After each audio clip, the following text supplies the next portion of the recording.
Friends, to our CME today, our Wednesday CME. We have an excellent speaker today, Dr. Surakshit, who is a DM Gastro and is associated with Escorts.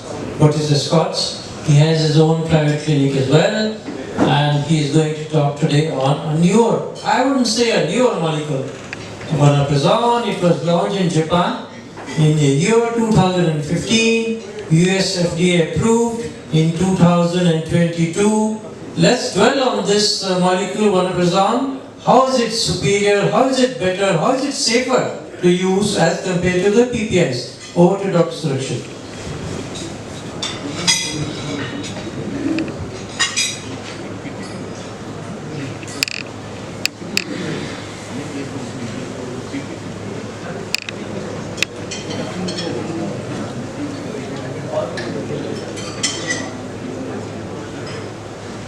Good evening, good evening, everybody. Today we'll be speaking about Vanoprazan. It's a PCAB. So what is this PCAB? We'll let you know. Before coming to PCAB, so we already have so many PPIs. Why do we need a PCAB over a PPI? So there are some unmet needs that the PPIs don't fulfill. Like, first of all, the PPIs. So they have a short half-life. The peak effect of PPIs take somewhere around 4 to 5 days to have the peak effect of PPI. And PPI binds covalently, and it is an irreversible inhibitor of hydrogen production pump in the stomach. And it is not something reversible. And PPI requires acidic environment for its action. So it is preferably dosed on empty stomach, preferably at least 30 to 40 minutes before breakfast, early in the morning. And what happens is the peak effect of PPIs act only on the proton pumps which are active during the acidic environment, So early morning, if you give PPI half an hour before your breakfast, so only around 80 to 90% of the pumps are active. So still there are some dormant pumps which may not be taken care of this PPI. So you give twice daily. So maximum dose of PPIs, you can time it twice a day. So despite that, even if you time it, so there is some nocturnal acid breakthrough. So for which we use an additional H2 blockers or additional antacids. The disadvantage of H2 blockers are it is tachyphylaxis, so it may not work for long term. And also antacids is not something which can give for long term. It is for people who are on PPIs, there is a nocturnal acid breakthrough, and it takes time for it to act, and also it takes time for it to have its peak efficacy. So these are the basic unmet need which can be fulfilled with this new class of drugs. So it is new for us. So it is in the market in India since past 1.5 years almost. But in Japan, it's there since 2015. It's not a new molecule. And there is enough safety data regarding this molecule. So it is already being used. And after the first drug that was the PCAB was Vanoprazan, right now we have also 2-3 newer molecules of the PCABs, that is Tegoprazan and even Fexoprazan. So coming to GRD. So GRD is something, it's a troublesome acid reflux. So all of us in this room must have had at least one episode of GRD any time during our lifetime. So the burden of GRD is so much that almost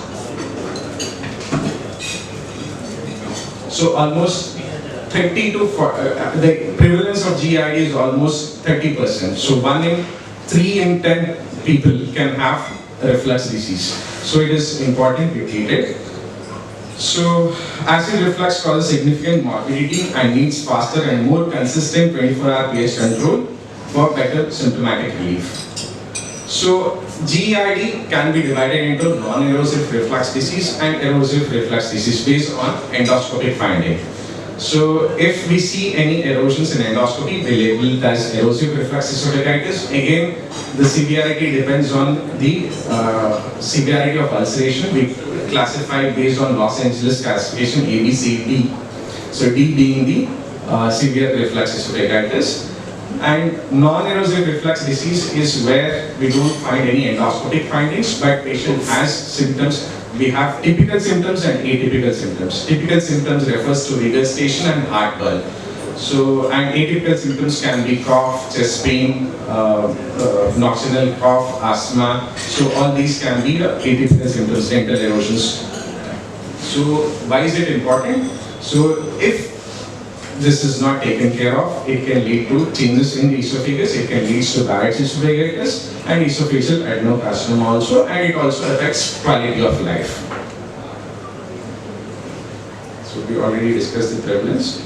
So unmet need, we've already discussed. We need something which is rapid in onset and which has better 24-hour acid suppression to prevent nocturnal acid breakthrough, and we want better healing of esophagus. If there is a severe esophagitis, we want better healing in LA, C and D, and better response. So, as I told you, typical symptoms, heartburn and regurgitation, 60 to 70% of the patients will respond to a trial of PPI. But those with atypical symptoms may not respond to, the response is hardly around 20 to 30% in case of PPI trial. So we need a better acid response. There are enough data coming up that instead of a PPI trial, we can give a PCAP trial and see the response would be much better. So the strengths of PPI is, it's been there in the market for such a long time. It is effective and it is definitely there is mucosal healing property even with PPI. The limitations are, we already discussed the limitations. So this PCAP, these are competitive acid channel blockers. Competitive in the sense they compete with potassium within the lumen. So they compete with the potassium and they block irreversibly the hydrogen and potassium ATPase pump in the stomach. So it is designed to act on both active as well as resting pumps, and it has got a faster and stronger acid suppression. So already it has been approved for erosive esophagitis, H. pylori regimen, and treatment of heartburn and non-erosive esophagitis. All these will be discussing individually. So Vanoprazan, it blocks the final step of acid secretion by competitively blocking the potassium binding site of the pump. Blocks the access of potassium ion to its binding site on the gastric ATPs. So this is a brief diagram showing the action. So PPI, it binds covalently and irreversibly, and it acts to the luminal side. So it acts to the cellular side, and PCAP, so they compete with the potassium and prevent they act from the luminal side and they prevent influx of potassium and efflux of hydrogen ion.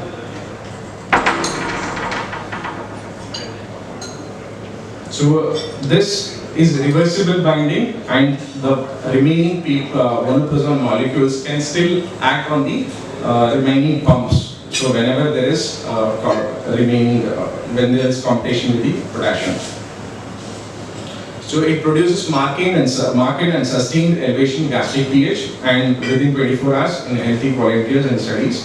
So the onset of action when compared to PPI, so it is medium onset of action is much faster and half-life is much longer. So PPI half-life is around 7 to 8 hours, whereas PPI, that is the lansoprazole and omeprazole, is around 1 to 4 hours.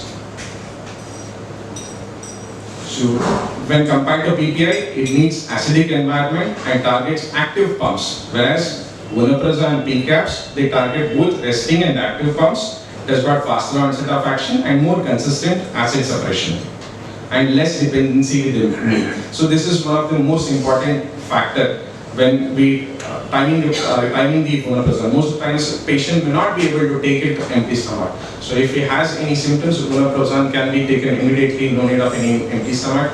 The meals will not affect. So that's one of the patient factors that can favor using the PCABs. So Vonoprazan selectively concentrates near resting and active pumps. So this is the same thing, it's a repetition. So what is the impact of Vonoprazan in gastric pH? So this was the first phase 1 trial which was done in the healthy volunteers to see the pharmacodynamics. So there is rapid increase in pH within 2 to 3 hours, and there is from day 1. So there is potent acid suppression. This is very important. So PPIs take at least 3-4 days to have potent acid suppression, and it is a durable, predictable and continuous suppression. So in India, there is also interaction with the drug. So the PPIs are metabolized by CYP219. So this enzyme, especially omeprazole and esomeprazole, so these are metabolized by liver enzymes. So the prevalence of rapid metabolizers in Asian continent and in India is much higher. So PPIs may not be that effective in these individuals, whereas PCABs don't depend on the CYP2C19, so there is less drug interaction. So it is even safer in cardiac patients. There is some data regarding the PPIs and the clopidogrel safety.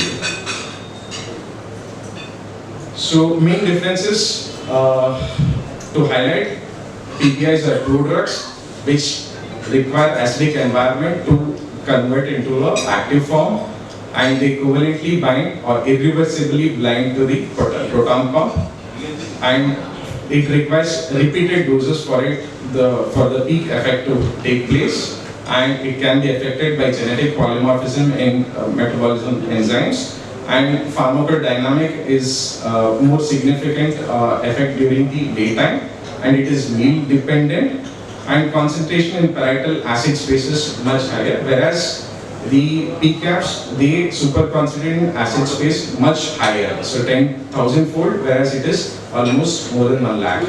And duration of effect related to the half-life of sulfonamide enzyme, whereas it is related to the half-life of drug in the plasma.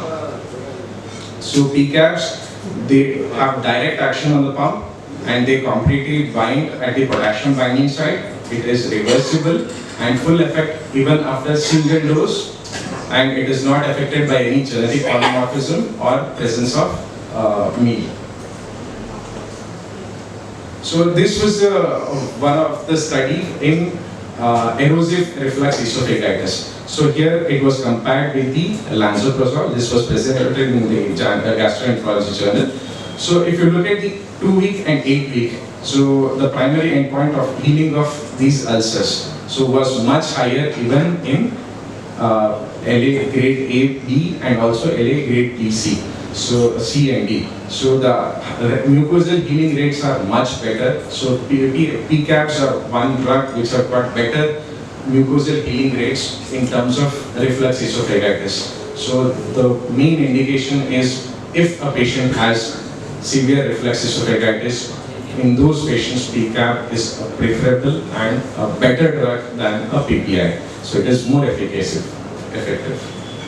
So even for maintenance, so usually the dose that we start Vonoprazan is 20 mg for 8 weeks. So that is for the mucosal healing. So after 8 weeks, we can have a maintenance dose of 10 mg, which can be maintained up to 6 months. There are safety data even for long term. 10 mg maintenance dose can be continued if a patient has Barrett's esophagus or LA grade C or D reflux esophagitis. These are the people who require long-term acid suppression, and these require long-term, lifelong acid suppression. So in these patients, low-dose maintenance with PCAB 10 mg of Vonoprazan is safe and effective. So safety profile, it is comparable with that of PPI. So there are long-term data. Japanese studies have shown almost 10-year data for the safety of Vonoprazan. So only thing that they have noticed is there is increase in gas in levels. So increase in gastrin levels translates to some amount of increase in gastric polyps. So however, there is no data regarding the transformation, malignant transformation or anything. So compared to the PPI, so gastrin levels can increase to some extent in the patient receiving PCAB than PPIs. And there are some endoscopic changes which can be noticed after PCAB use, but in a real world scenario, there is no incidence of any malignancy or any other side effects related to the PCABs. Apart from that, the routine side effects which are common with PPI, the diarrhea, abdominal cramps, pain, all those are comparable to that of PPI. So coming to those who have nighttime acid reflux, so nocturnal acid breakthrough. So even in them, so the vocab, I mean the Vanoprazan is got better results than lansoprazole. So daytime heartburn and also nighttime heartburn. So nighttime reflux, it is effective in both. And when you compare with the lansoprazole, the effect was much better and much higher in Vanoprazan group in nighttime heartburn. So nocturnal acid breakthrough, these are the people who've got nocturnal acid breakthrough. Again, Vanoprazan can be a better drug than PPI, and they may not require additional H2 blockers or antacid. So there's enough data, there is meta-analysis showing that the Vanoprazan is a better class of drug compared to the PPIs in terms of nocturnal acid breakthrough.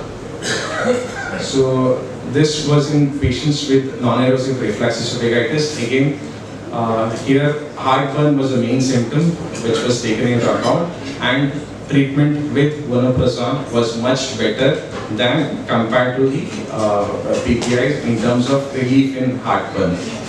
So 4-week placebo versus Vanoprazan was much better. So there is even meta-analysis to show that the heartburn improvement is much better in Vanoprazan group. So then coming to H. pylori eradication. So there are various regimens that have been proposed. So one is Vanoprazan based triple drug regimen, Vanoprazan based dual therapy. So the main disadvantage of PPI based triple therapy is the side effects of the antibiotics that we use, the amoxicillin and the clarithromycin. So most of the patients, if we prescribe in our clinical practice, so most of them, more than 50% of the patients may not tolerate high dose of amoxicillin or clarithromycin. So they do end up with some side effects and they may not continue for 14 days. So these are the set of people where a Vanoprazan based dual therapy can be more effective. And there are studies, this was published in 2022 in Journal of Gastroenterology. So Vanoprazan based regimen was superior to the lansoprazan based triple therapy in H. pylori eradication. So a dual therapy, Vanoprazan based dual therapy with Vanoprazan and amoxicillin. Amoxicillin either 2 gram per day or even 3 gram per day. So there is data for 2 gram, which is better than PPI based triple therapy, especially in patients with, areas where clarithromycin resistance is much common. India is one where the clarithromycin resistance is much higher in Indian population. So Vanoprazan based dual therapy or triple therapy may be much better than PPI based therapy. So we need some Indian data regarding this, but there is Asian studies which have already shown that Vanoprazan based H. pylori therapy is much superior to PPI based therapy. Then again, after we do an endoscopic submucosal dissection for the early gastric cancer, so there is increased risk of bleeding and complications related to the endoscopic procedure. Even in this subgroup of patients, Vanoprazan is much better and superior to PPI in healing of gastric wound after endoscopic submucosal dissection.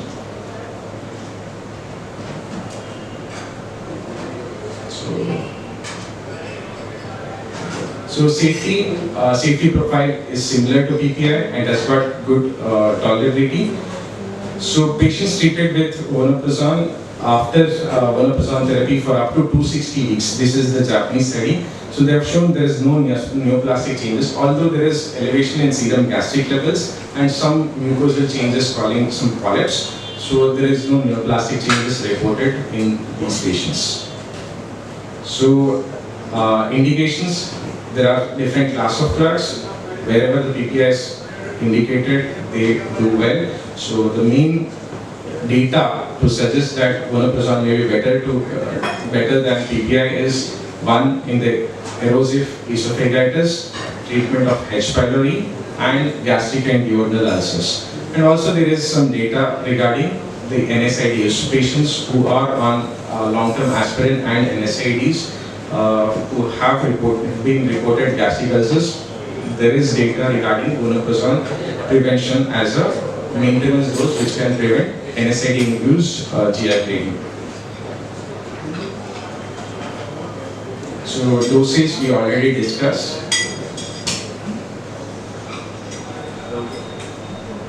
So these are all the repetitions, so I will skip this. So this is, to conclude, Vanoprazan has got a good stability in acidic environment. It acts on both active as well as dormant pumps, and it has faster onset of action, it is more potent, and effect is much better, and it is safe with minimal side effects compared to PPI. Only thing is still the data regarding the usage in pediatric population and pregnancy and lactation is still not available. So other than that, you can use in other groups of, other categories of patients.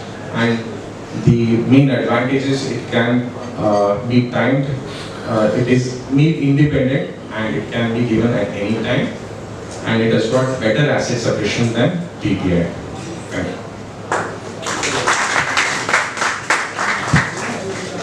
Dr. Surakshit, join us here. Dr. Chauhan, come sir. Lights are off.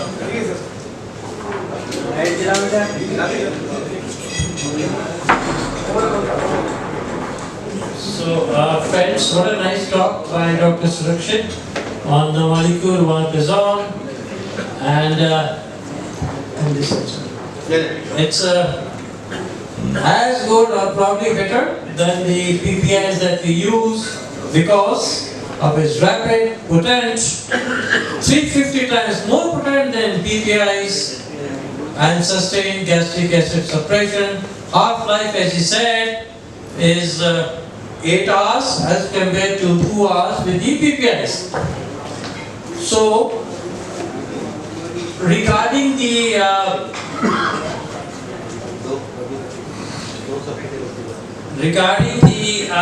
effects on cardiovascular disease and the drugs, I'd like to differ a little here. As Dr. Chauhan, my friend and master, would like to admit, there isn't any safety data yet on Vanoprazan. Some studies did indicate probably safer than PPIs, but other studies said as good or as bad as the PPIs. So, probably reduces the action of clopidogrel or the choice today, the drug prasugrel or ticagrelol. It reduces the effect of these, as do the PPIs as well. Of course, there is no QT prolongation with this drug. Either the PPIs reduce the prolong the QT interval. So, having said that, Dr. Surakshit, tell us what are the contraindications apart from pregnancy and lactation? There is no definite contraindications as such. There is no contraindication. There is some concern that these are also sulfite derivative. Although it is still safe, data shows that it is safe even in patients who have got sulfite allergy also. So it is somewhat, the component may be sulfite derivative, but the people, it is being used safely even in those who have got sulfite allergies. Right. So some concerns on hepatic and renal dysfunctions. For example, in child poop A, no concerns. In child book B, probably 10 milligrams. Child book C, contraindicated. As a gastroenterologist, we are using even in. See? Yes, yes. Okay. So as such, the data is fine. I mean, it is not. There is a hepatic elimination Yes, here as well. yes. Hepatic elimination. We probably will be using it at a lower dose. But as such, side effects. Only thing the side effects that can be is increase in gastrin levels that are negligible. What about in renal dysfunctions? Creatinine eGFR less than 30. We know it has a renal excretion as well. So we'll be decreasing the dose. Other than that, it can be used safely. Okay. No toxicity as such. Right. So any concerns on depletion of vitamin D, iron, etc.? No, sir. Not reported as such. So it is even when coming to PPIs do have some vitamin B. They have, yes. That's why I asked you. But not with the PPIs. Any concerns about hypokalemia? Any concerns about increased fracture risks as PPI associated with that? PPIs are PPIs Because of the calcium homeostasis. Yes, but PPIs No concerns with the Vanoprazan? No. Wonderful, sir. Thank you, sir. Dr. Surakshit, wonderful deliberation, and also the concept that PPIs are pro-drugs, and this is the drug which is always said to go, Vanoprazan.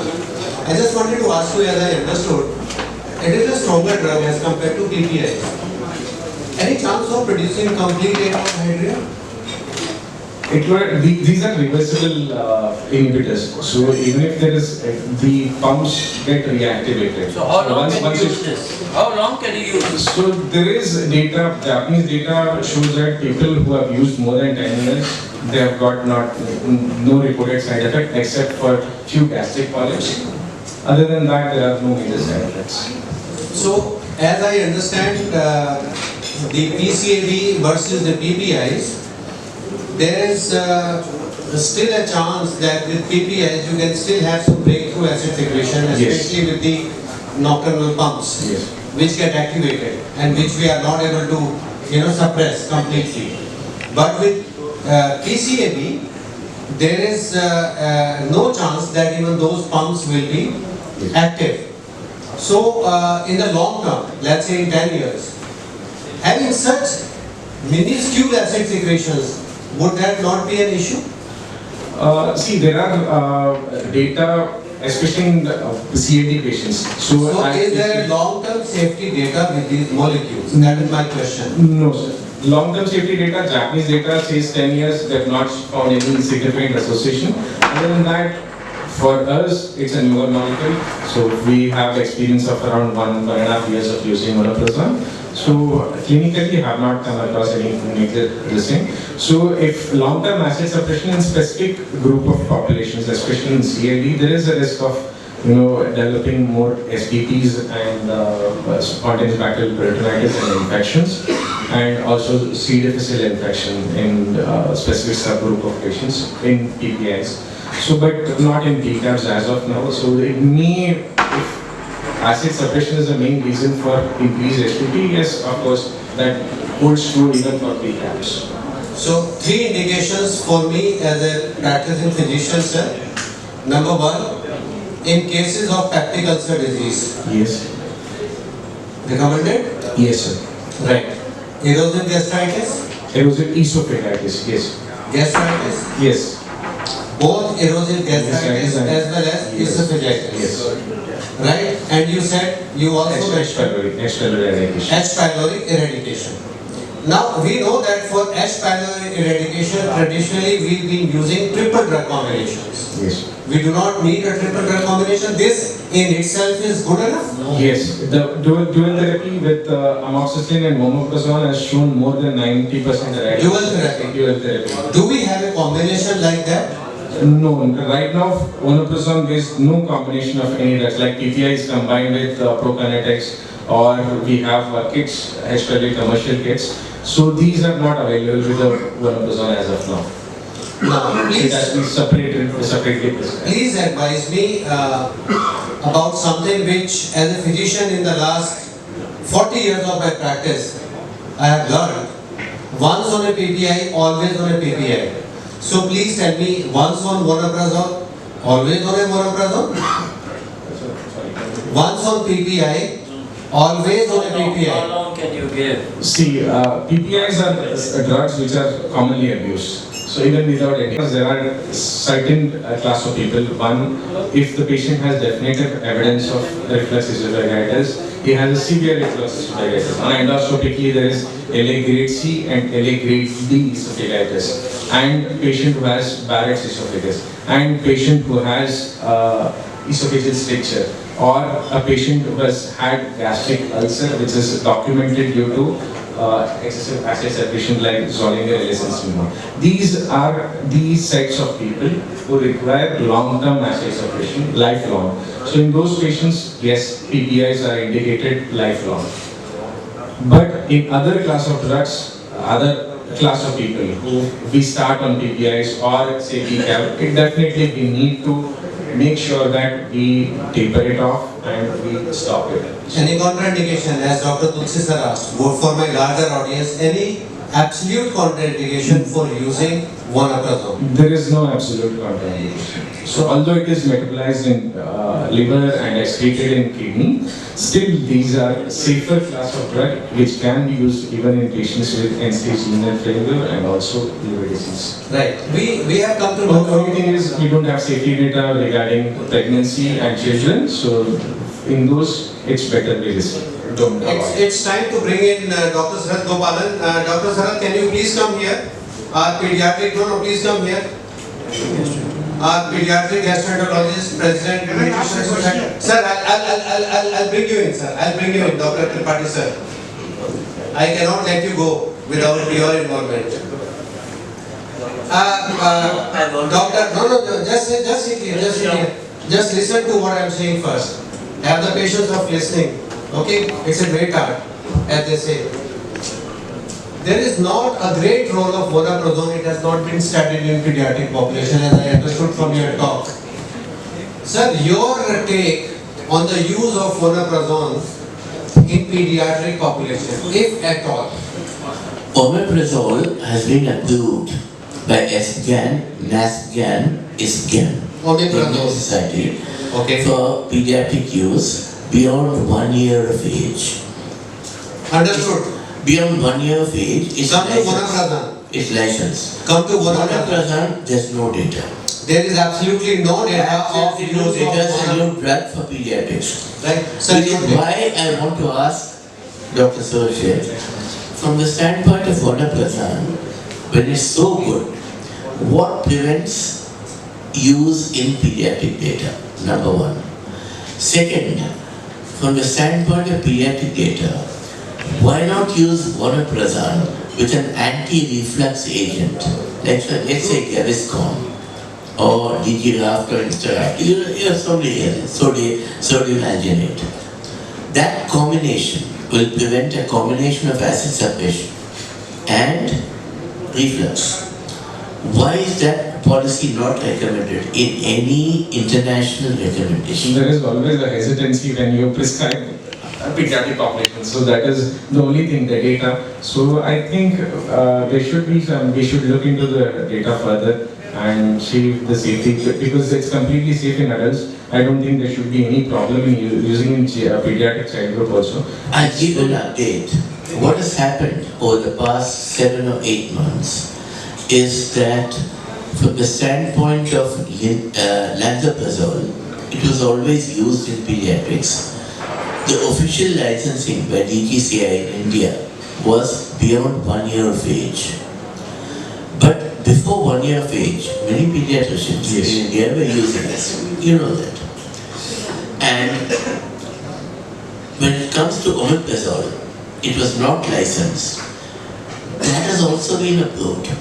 The dispersible tablet of omeprazole has been licensed for use beyond 1 year of age in India. Sir, do not digress. What I am asking you is Vanoprazan likely to be License for use in pediatric population. Absolutely, but you need to generate the data. You need to generate the data. We don't You have and data. I will work together. So we Absolutely. don't have data as of now. Right now, there's no data. We are not discussing lanzaprazole. No. And I am not asking you about the usage of PPIs in Absolutely not. pediatric Absolutely population. not. Our discussion is on vonoprazole. Absolutely. I Stick just to want to that. put everything in perspective. So right now in Vanoprazan, right now there's no data in pediatrics. Dr. Tulsi sir. Okay. So please. Let me answer that question, Dr. Gopalan. Ongoing research says that this can be used safely in patients beyond 6 years, after 6 years. This is the ongoing research. And where in patients who are resistant to PPIs and in patients who have children to be eradicated with H. pylori infection. So these are the indications. Ongoing researchers, they are still not approved, but ongoing research, I'm sure it will come. Your take, Dr. Surakshit, about its use in pediatric population. The only PPI which has been approved for usage beyond 1 year is lanzaprazole. Your take. So yes, sir. The same thing. The only thing is, as sir told, beyond 6 years, H. pylori. So when it comes to I would like to make a correction. Omeprazole, lanzaprazole, esomeprazole, all are being approved for being used beyond 1 year. Yes. Okay. So, Vanoprazan comes when H. pylori eradication. In children beyond 6 years, probably the research will start in H. pylori itself because pediatric is such a population, there is hesitancy to use. So probably if there is enough data to say that it can be used in children, so gradually 6 years, then they may cut down to 1 year also. Right. So I think safety data is good enough. In adult, it is completely safe. Right. That should translate. Before I involve Dr. Tripathi sir, I want to ask both of you gentlemen. There has been an issue with PPIs on a long-term usage and kidney issues, especially with pantoprazole. Sir, I would like to know any issue with the vonoprazole. As of now, no, sir. No, the long-term data doesn't show any of the renal defects. No. I just want to thank Dr. Surakshit for a fantastic presentation. You put the thing in perspective, but there are several loopholes which you want to tell. Dr. Tripathi sir. Dr. Tripathi sir was the HOD of medicine in Sutherland. He has a long, I'm sure, love and hate relationship with PPIs. Sir, your take on vonoprazole. Please sit down. I was also running GE clinic in Southern Hospital for nearly 30 years. So definitely I have lots of experience treating this. My take is only this one, that can we, this is a question to Dr. Surakshit, can we prescribe it with sucralfate? Yes, sir. And yes, we can. Yes. And another issue is very funny, that most of the time they would like to co-prescribe prokinetic drugs with GERD, which we all understand this is useless. So I definitely want to tell people here that all prokinetic drugs like cisaplide, ecoshiamide, domperidone do not have any contribution in treating GERD. Third thing, that if you are totally tired of prescribing PPI with your patient and the patient is not getting enough response, then baclofen is one drug. I think Dr. Surakshit will endorse my viewpoint that baclofen can also be prescribed if PPI fails in such patients. This was only my take. So coming to the role of prokinetics. So prokinetics, there are different classes of prokinetics. The most commonly used and safer is one is etioprid, other one is acosamide. The role of acosamide is predominantly in patients who have got postprandial distress. So after having food, so these are subset of patients who complain of lot of pain, distension and bloating. Like diabetics. So bloating. So these are subset of patients where acosamide may help. So acosamide is basically it causes fundic relaxation and increases the gastric accommodation. So these patients do well with acosamide.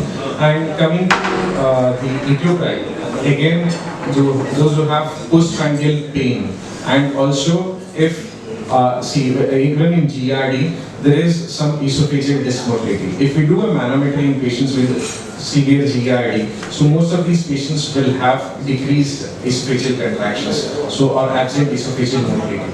So these are a subset of patients where adding a prokinetic, so like etioprid, will increase the esophageal acid clearance. So there are subset of patients who do very well with prokinetic, especially those who have esophageal motility dysfunction. So in those patients, they help to some extent to clear the esophageal acid. So they decrease the esophageal acid exposure time. So these are the specific group of people that prokinetics may have. Baclofen, yes. Baclofen is similar to acosamide. So basically, we have something called as transient lower esophageal relaxation. So post-prandially, these TLSRs are much common. So these are basically venting mechanism but that was burping. So baclofen is something which decreases this TLSRs and prevents reflux. Dr. Vanoprazan, an eminent ENT surgeon, I want to ask you, a lot of our patients who come with chronic laryngitis and hoarseness, we find out that these have been the people who have been having breakthrough acid secretion at night. What is your usage of PPIs in this patient with prokinetics, and are you using this new molecule, Vanoprazan? Well, first of all, I'll thank Dr. Tripathi that he has very clearly said prokinetics have no role in GERD, no role in reflux disease as such. Other thing is a new class of drug which is more of rafts. You have sucrafil or some antacid covering which floats over the acid and floats over the reflux. That coats the mucosa and therefore protects the underlying mucosa. So that is one class of drug which is good and which can be used increasingly in such cases where GERD or reflux disease is causing problems not only in the larynx, but it can go right up to the nasopharynx and into the esophagus in the eustachian tube area, and therefore it to right up to the middle ear. So all these problems can be solved by aggressive use of Vanoprazan as well as the rafts. Right. Thank you. Dr. Sabharwal, sir, in your considered opinion, Naresh, give the mic to Dr. Sabharwal. In your considered opinion, sir, what has been your take on the usage of this new molecule, the new potassium channel acid blocker, the wonderful molecule which stops everything, even at night, the dormant channels, the channels which are responsible for breakthrough acid production as compared to PPIs? I have used this molecule, but I have not noticed any dramatic difference between the two. Alright, and do you think you can continue to use them just like you have been using PPIs? Or are there any considerations when you are using this molecule? They can be used. They can be used for a long time. Without any issue? No issues. Without any issue? Right. Right, and I'm sure you are referring to the adult population, not to the pediatric population. No, I am practicing adult medicine. Right. Naresh, sir, just a minute. Dr. H.L. Kanpur, sir. He promised to have decorum because he said, allow me to ask a question. Sir. This baclofen has a effect on the secondary muscle because it is a antispasmodic. So when we are giving for GR, we have to give the PPIs and this Vanoprazan, TCV inhibitor. What is the role actually? It may cause only muscle relaxation. So it is not just muscle relaxation, it increases the fundic accommodation and also it decreases the, as I told you, the post-transient esophageal sphincter relaxation. The frequency of this decreases with baclofen. So they have better accommodation and also less reflux. Dr. Pradhan, sir. I have used Vanoprazan in I think last 6 months, and I have no doubt that it's definitely 100 times better than PPI. I have used mostly on demand. Suppose I have used PPI, I get no relief. Suppose in edge on demand basis, because usually after dinner when we feel acidity and we want to take PPI, no effect. And this is almost 100% I could get relief after using Moderator. And then second thing, prokinetic, I think it's a definite role in reflux if along with PPI. In a particular group of patients, it definitely helps. Prokinetic, I think again you have to say something about it. Role of prokinetic, I think it helps in many patients. Definitely, prokinetic do help. As I discussed, it's a specific subset of patients who have esophageal dysmotility. So esophageal dysmotility is something which can be diagnosed only on manometry. And our patients, most of them don't get manometry. So as an empirical basis, you can give them prokinetic and see the response. Yes. Dr. Sanjeev Bansal sir. So can you use antifungal, anticoagulant, other drugs? What is the contraindication? Yes, Mocap has not got any the drug interaction. Drug to drug interaction is not metabolized by CYP group of enzymes. So it can be used safely if it's So can we combine it with PPI? Yes. Well, you mean to say PCABs and PPIs? Yes. But there is no indication as such. But these are a class of drugs which are as good or better than PPIs. So there is no need to combine this. Can you tell us what is the exact dosage? Like, you have to give it twice a day, 20 milligrams. So for H. pylori eradication, when you combine with amoxicillin, it is the high dose, it is 20 mg twice a day. But otherwise, the recommended dose for, say, reflux esophagitis or gastritis or the gastric ulcer, it is 20 mg once a day for 8 weeks, and then maintenance of 10 mg per day. 10 mg. Sir, just a minute. Dr. Bansal is asking, can you combine PPIs with PCABs? No, PPI. can. वो तो हो गया See, theoretically, yes, it can be combined, but there is no need to combine There it. is no need to Combine all three. There is no need to combine. Dr. Bansal, And that. can you please Repeat your question. So I'm asking can we combine PPI with Vonoprazan? Why should you combine? Means suppose the patient is on PPI Should you and we stop want to. You stop PPI, he is not responding to PPI, then give Vanoprazan. What about the interaction with antifungals? There is no interaction with them. There is. What? You cannot give Vanoprazan or PPIs along with antifungal or with ARTs because of the common metabolic pathway, that is the CYP438 pathway. So what about clopidogrel or other? Yes, it reduces the action of clopidogrel, prasugrel, ticagrelor. So preferably not to combine. Not to combine. Okay. Thank you. Can you combine? Just a minute. Sir, let Dr. Gandhi sir answer the question. Dr. Gandhi sir will answer the question. Sir, a minute. Absolutely. Will it cause less osteoporosis as compared to other PPIs? There is no data of osteoporosis with PCAB. same? So, how much of itopride, how frequently should we add itopride to this thing? Or down So usually PPI rule of the adding and prokinetic is usually a short term. So say around 8 to 12 weeks, not more than that, not for long term. I'm sure anyone who wants to ask a question at the back. Hello, my name is Dr. Sankal. I am an ortho patient. Usually we give very high dose of painkillers in the any fracture or something, any post-operative day. Painkillers, high dose of Painkillers, very high dose of painkillers. Basically वो aceclofenac or diclofenac या फिर कुछ भी कुछ भी होता है. But the thing is कि Vanoprazan की dose फिर single रखने की double रखने की. Single is good enough. With the thrice a day or four times a day. Why? Yes. Once a It will day, work. So once a day is enough. Why not? Why should you not give? Why should you not give misoprostol if you are prescribing steroids or NSAIDs? Sir, we are not prescribing this. Let me complete. Because NSAIDs we know reduce the prostaglandins.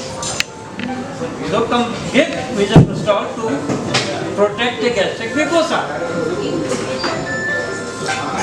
Sir, Dr. Bhala sir. Sir, have you come across any resistant case of Vanoprazan where you have to shift it to isotropes? even resistance to Vanoprazan.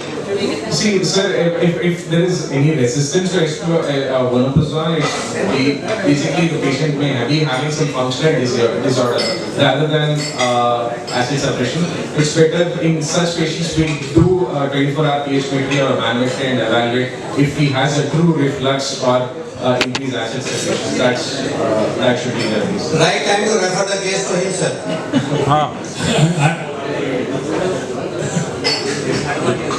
You got a message, thank you. Sir, one last question. I have seen lot of prescription with Vanoprazan with Gerd. So that normally all the gastro. Yeah. So I think that's the best combination. It can be given. Yes, it is given. It's normally all the gastroenterologists giving Vanoprazan and Gerd. So gastroenterologists do prefer prokinetics. Yes. Any other question? Last question, Sarat, and pointed question. Surakshit, why can't we do pediatric studies on Vanoprazan? क्या हमें वो क्या sir वो आपको करना मेरे पास तो paediatric patients तो आते नहीं हैं। अच्छा ये बात है तो I have to do it and it doesn't. I'll take it. Routine change करनी है तो गौतम गंभीर के पास ही जाना चाहिए बहुत कोई तरीका नहीं I would request Dr. JPS Tulsi sir to give his final comments. The dinner is served here today. You don't have to go upstairs unless you want to go for some other reasons. The dinner is here. So, friends, what a nice talk by Dr. Surakshit, our gastroenterologist friend. And why Vanoprazan is superior to the PPS, he clearly mentioned all that. I'm sure you must have learned a lot. I learned a lot. Thank you so much. Thank you very much. I would request Harinath Shukla to please come here and to give a vote of thanks.